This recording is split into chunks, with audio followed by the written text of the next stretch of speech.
Goeiemôre en weer eens baie welkom hier saam met ons by ons oggendoordenkingtyd. Lekker is 'n voorreg om saam met jou te wees. Ons is nou kniediep in die Kersverhaal. Ons is nou lekker in om einde November, amper by Desember in. So ons is in die Kersverhaal. Ons kyk na die verskillende karakters, hulle rolle, dat Jesus gebore word binne in elke mens en dat Jesus groei binne in elke mens. Eerstens binne in onsself en tweedens dan in die mense rondom ons. En ons het 'n rol, ons het 'n funksie om te vervul dat dit gebeur.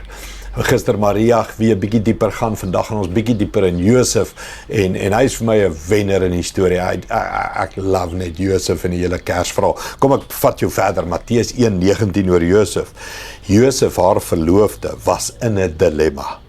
Aan die een kant was hy 'n wetsgehoorsame man, aan die ander kant wou hy haar nie in die openbaar skande spaar of die skande spaar. Daarom het hy hom voorgenem om die verloving privaat te verbreek. Kan ek vir jou sê, dis nie altyd maklik om 'n goeie Christen te wees nie. Jy sê, hoekom sê ek dit? Ons is in 'n dilemma. Aan die een kant en aan die ander kant. Nee, kom aan, het jy al ooit daaraan gedink? Aan die een kant, jy moet hard werk en geld en rekening betaal en kinders in skool en aan die ander kant geloof, naaste liefde, vergifnis, genade, vertroue. Nee, ja, aan die een kant is dit die harde brood van die lewe, aan die ander kant is dit die ewige brood van die lewe. En ons is permanent in 'n dilemma. Jy's in 'n dilemma by jou werk, jy's in 'n dilemma in verhoudings, jy's in 'n dilemma in ons kultuur, jy's in 'n dilemma in sport, ons is oral altyd in 'n dilemma tussen. Aan die een kant wil ek voluit vir Jesus leef, reg leef, goed leef, maar aan die ander kant weet ek nie altyd hoe dit lyk en wonder hoe moet ek optree en alles nie. So Josef se rol was, hy moes Maria beskerm, hy moes Maria versorg, hy moes Maria bemoedig en ondersteun. So hy het hierdie belangrike rol gehad van voorsiener, beskermer, bemoediger om Maria. Hy was die helper. Sonder Josef sou Jesus nie kon gebore word, die hele storie nie. Hoeveel keer het hy Jesus nie gevlug Egipte toe, gevlug na 'n ander plek toe om weg te kom van die vyand. Josef het 'n verskriklike belangrike rol, maar is nie altyd maklik nie. Kom ek maak dit prakties. Jy wil betrokke wees in 'n sel en dan nooi jy mense sel toe en dan kanselleer hulle 5 minute voor die tyd. Jy wil goed doen, maar hulle doen terug. En dan sit jy met die dilemma. Jy wil geld vir die kerk gee, maar jou eie finansies kry swaar en dan sit jy in 'n dilemma.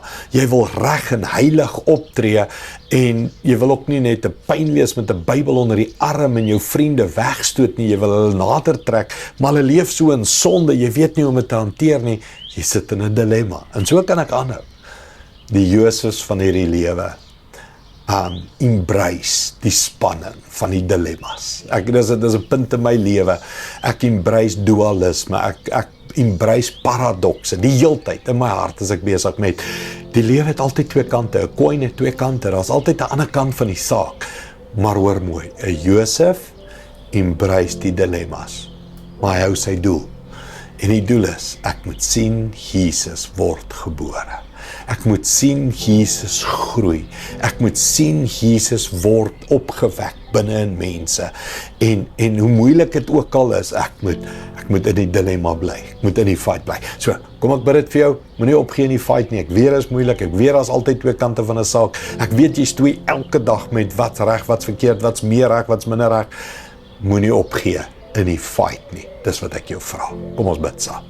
Hemelse Vader, ons is almal Josefs wat permanent in 'n dilemma is, permanent in 'n fight is. Wat's reg, wat's meer reg, wat's korrek? As dit kom by kinderopvoeding, as dit kom by werk en geld, as dit kom met verhoudings, as dit kom by kerk en Jesus en Christendom en bedieninge en selfgroei en so kan ek aanhou. Daar's altyd twee kante. Daar's altyd hierdie worsteling tussen reg en meer reg en verkeerd en in hierdie situasie, wat's die regte? Here, al wat ek bid, gee vir ons die krag van Josef om nie op te gee nie, om nie te kwit nie. Here, gee vir ons die krag van Josef om die projek klaar te sien, om die journey klaar te maak. Dankie Here vir die gees van Josef wat nou op mans en vroue is wat sê ek gaan in die fight bly tot die einde toe. Dankie daarvoor Here in Jesus naam. Amen. Dankie liewe vriende, wees soos Josef, bly in die fight. Sien jou môre. Trots geborg deur Evergreen Turf.